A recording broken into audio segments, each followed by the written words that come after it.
Hi everyone.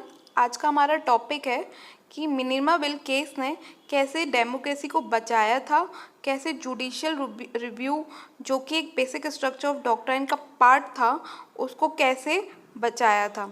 जैसे कि 25th constitutional amendment act 1971 में और 46 constitutional amendment act 1976 Indira Gandhi ji ने पास की थी। तो इसमें क्या हुआ था, इन 1971 जब 25th कॉन्स्टिट्यूशनल अमेंडमेंट एक्ट हुआ था तो इंदिरा गांधी की सरकार ने क्या किया था, शी पास्ड इट एंड इनने इंसर्ट किया कॉन्स्टिट्यूशन में क्या, आर्टिकल 31 का C. 25th constitutional amendment act हुआ, आर्टिकल 31 सी पास हुआ और इसमें लिखा कि if a law is pass to enforce certain DPSP, article 39 B, article 39 C, तो then it violate certain fundamental right 14, 19 and 31, then also it is not violated. कि अब तक क्या हो रहा था कि फंडामेंटल राइट्स क्या हैं, डीपीएसपी से ऊपर रखे जा रहे थे, मतलब स्ट्रॉन्गर उनको जब भी फंडामेंटल राइट और डीपीएसपी में कॉन्फ्लिक्ट होगा तो कौन जीतेगा, फंडामेंटल राइट, ये सुप्रीम कोर्ट ने बोल दिया था। लेकिन जब constitutional amendment act 9 Indira Gandhi ji ने किया तो इसमें इन्होंने ये इंसर्ट किया आर्टिकल 31 सी, जिसमें लिखा था कि डीपीएसपी के जो आर्टिकल 39 बी और 39 सी अगर ये किसी फंडामेंटल राइट 14, 19 और 31 को वायलेट करते हैं, अब्रिज करते हैं, कॉन्ट्रावीन करते हैं, तब भी इनको नल एंड वॉइड डिक्लेयर नहीं किया जाएगा। तो इस अमेंडमेंट ने क्या किया था, दो डीपीएसपी को फंडामेंटल राइट के ऊपर रख दिया था। स्टोरी ये है कि फंडामेंटल राइट और डीपीएसपी के बीच कॉन्फ्लिक्ट होगा तो हमेशा कौन जीतेगा, फंडामेंटल राइट। लेकिन अगर इस अमेंडमेंट ने क्या किया था, दो डीपीएसपी को फंडामेंटल राइट से ऊपर रख दिया था। ये 1971 में हुआ। जब 1973 में केशवानंद भारती केस हुआ तो इस अमेंडमेंट को चैलेंज किया गया, वहाँ पे इसको नल एंड वॉइड डिक्लेयर नहीं किया गया, तो अब ये केस तो चमक गया। इसके बाद 1970 वो प्राइम मिनिस्टर यहाँ नहीं रुकी, इंदिरा गांधी जी यहाँ नहीं रुकी, उन्होंने 46 कॉन्स्टिट्यूशनल अमेंडमेंट एक्ट ने बहुत सारे अमेंडमेंट किए, लेकिन अभी हम सिर्फ आर्टिकल 31 सी के बारे में बात करेंगे। इन्होंने आर्टिकल 31 सी इन्होंने बहुत सारे एक मिनी लॉ मतलब एक मिनी कॉन्स्टिट्यूशन बना दिया इस अमेंडमेंट के साथ, कि इतने सारे इन्होंने बदलाव किए। लेकिन अभी हमारा मेन इस पे फोकस है आर्टिकल 31 सी।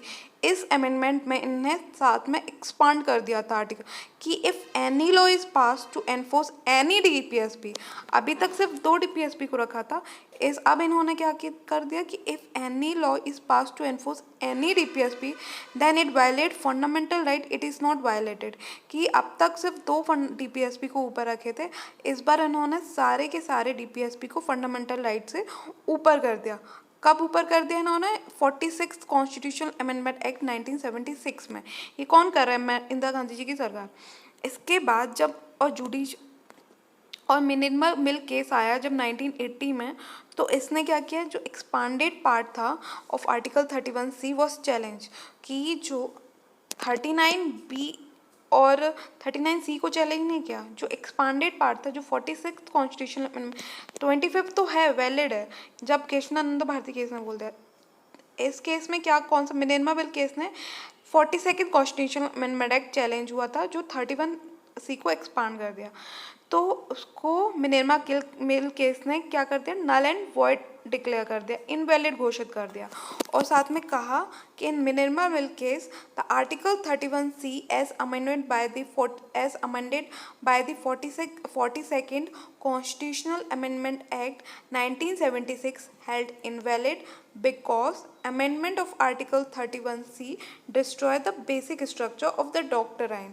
कि आप बेसिक स्ट्रक्चर ऑफ डॉक्ट्राइन को नहीं डैमेज कर सकते, आप जो भी डैमेज करना चाहते हैं करें, लेकिन बेसिक आप कॉन्स्टिट्यूशन में कुछ भी सुधार कर सकते हैं बट ये नहीं कर सकते।